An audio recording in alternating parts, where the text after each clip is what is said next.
Hey, welcome back to Cream City.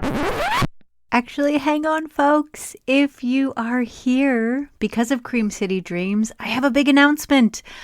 Cream City Dreams is becoming Gather, Connect, Create. And if you listen to the first couple episodes of Gather, Connect, Create, you'll hear me talk about why I made this shift and what I intend to do with this new podcast. But I just wanted you to know before I start this episode that you're in the right spot. I'm still Megan Schultz. I am still the host of this podcast that you came here for. It just has a new name and a new look.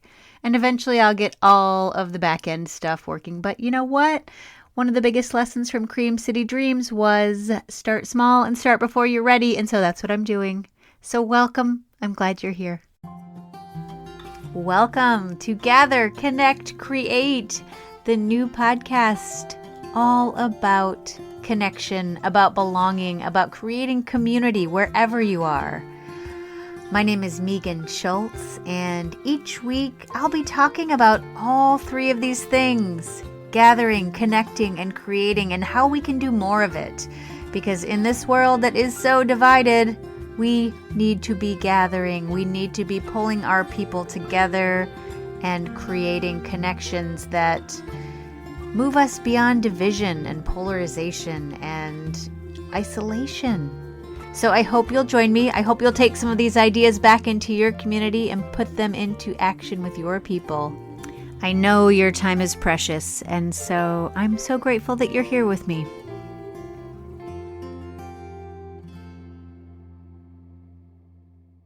Hello, friends. It feels like it's been forever since I've said hello, and I'm so grateful to the community who is following me here on this new iteration of this podcast, Gather, Connect, Create. If you have followed me over from Cream City Dreams, welcome back. And if you're new, welcome. I am so excited to get started on this podcast. I've been dreaming it for the last few months. I've got pages and pages of notes in my journal about what I want to talk about, some ideas I want to share, where I want to take this podcast. And so at some point, I really do just have to sit down in my little attic office studio space and start. Not quite ready, not sure where this is going to go, but I keep having more and more ideas, and if I don't get them out, I don't know what will happen to them. So I'm running with it while I've got them in my head. And the first thing I wanted to talk about was the idea of gathering itself. If you know me personally, you know that this is my jam. I love bringing people together. Most often, I bring women together in big groups, small groups, little workshops, little retreats, little writing circles.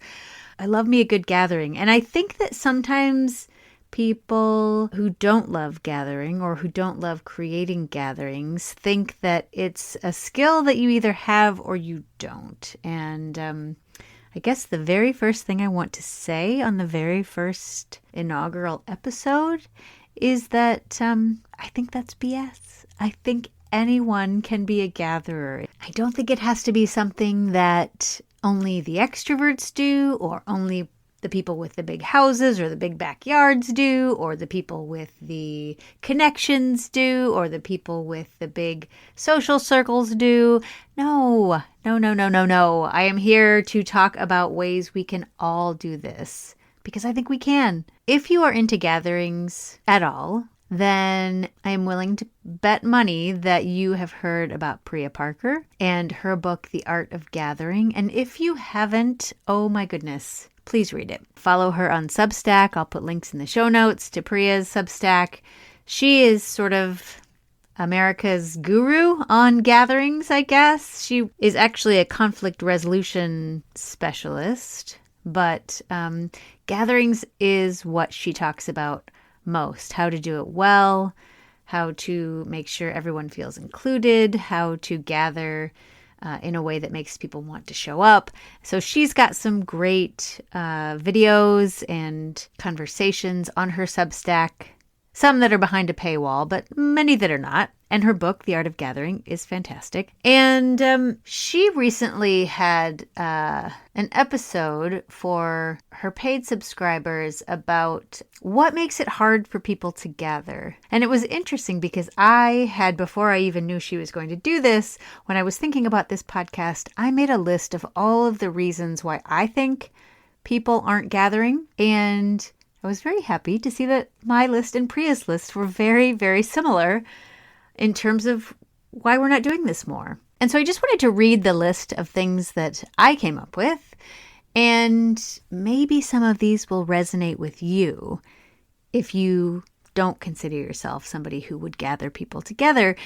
And I'm doing this because throughout the course of this podcast, the life of this podcast, however long it lasts, I would like to be able to show you, dear listeners, why these things don't have to be true. So if you identify with any of these things I'm about to read, then this is a reason to stay subscribed and to listen for ways to counteract these negative thought patterns or voices that are telling you that this is not something you can or should do, and tune in every week. All right.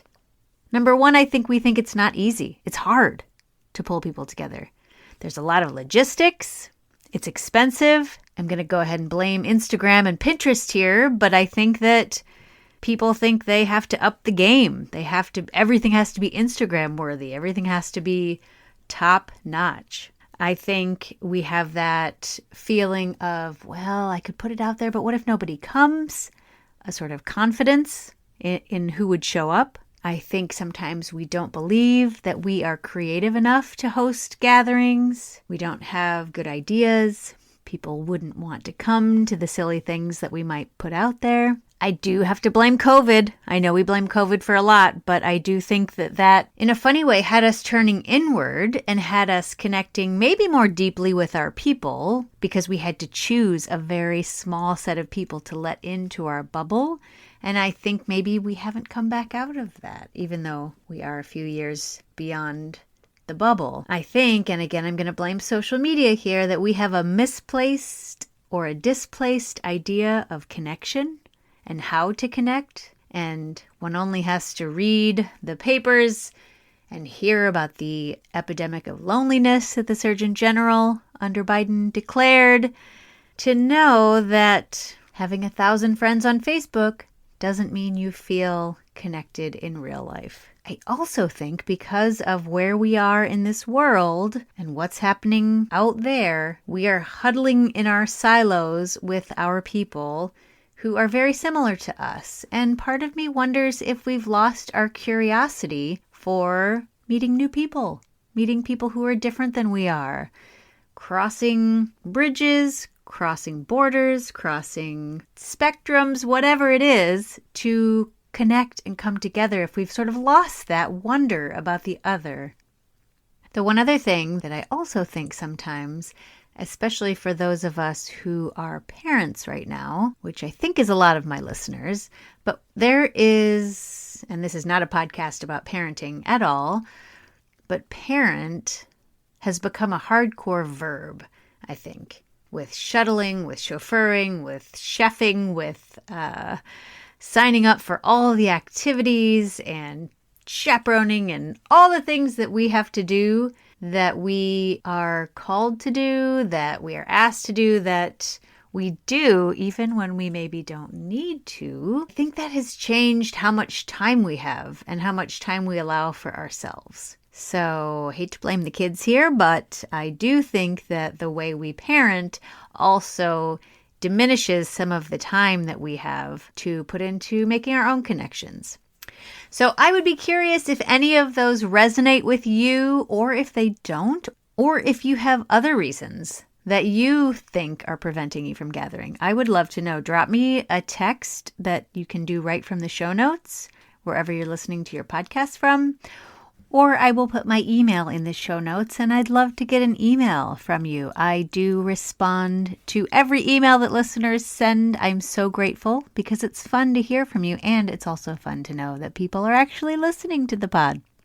Okay, I have said that I want this podcast to offer tangible ideas, things that we can take away and practice or do with our people or take back to our communities.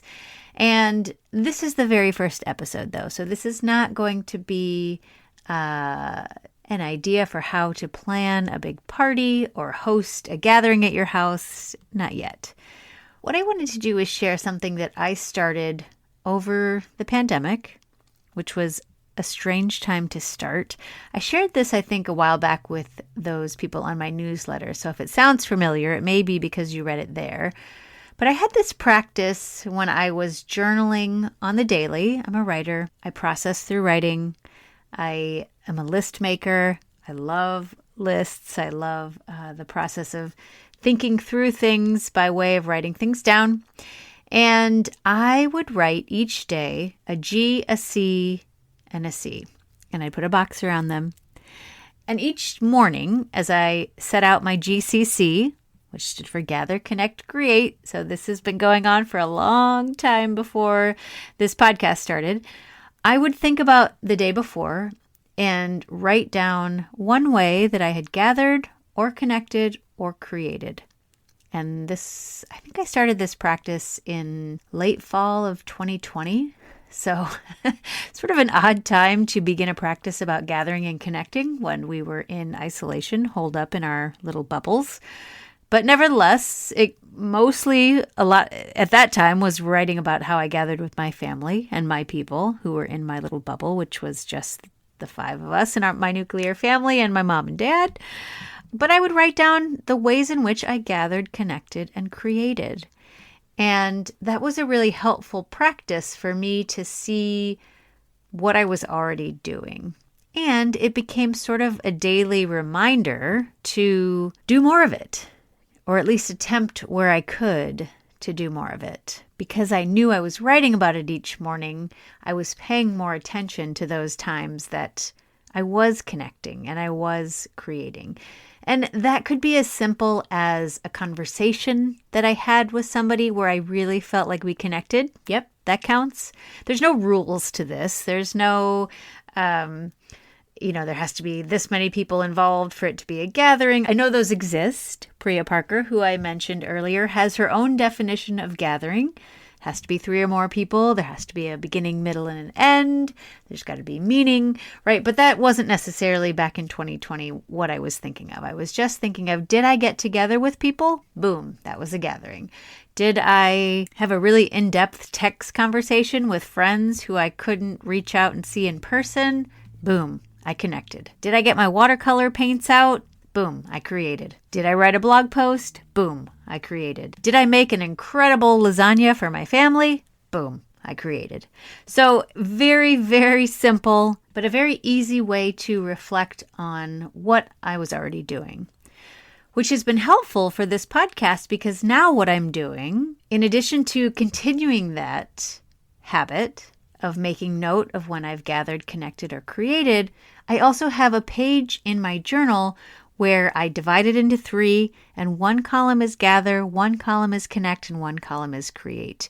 And I've got a constant running list of ways that I can do those with other people, which is really helpful because I'm pulling from that list for this podcast. This is where I'm hoping to share some of those ideas of things that I've done, things I've seen other people do, things that have inspired me that I have been a guest at. And I'm hoping that as the weeks go on, we'll take these short and sweet episodes and we'll share them so that you can try them out with your people. So at the very beginning, I would just encourage you to take 30 seconds in the morning, on your lunch break, at the end of your day, whenever you do your best connecting on paper, or maybe it's a note in your phone, that's fine too. However you want to document the ways in which you are already connecting and gathering and creating, because I think we can share these ideas as well. I would love to hear what you're doing if you have a practice for these things. I also think it's sometimes just helpful to acknowledge and to give ourselves credit where credit is due for the ways that we're already building community and creating connections in our world.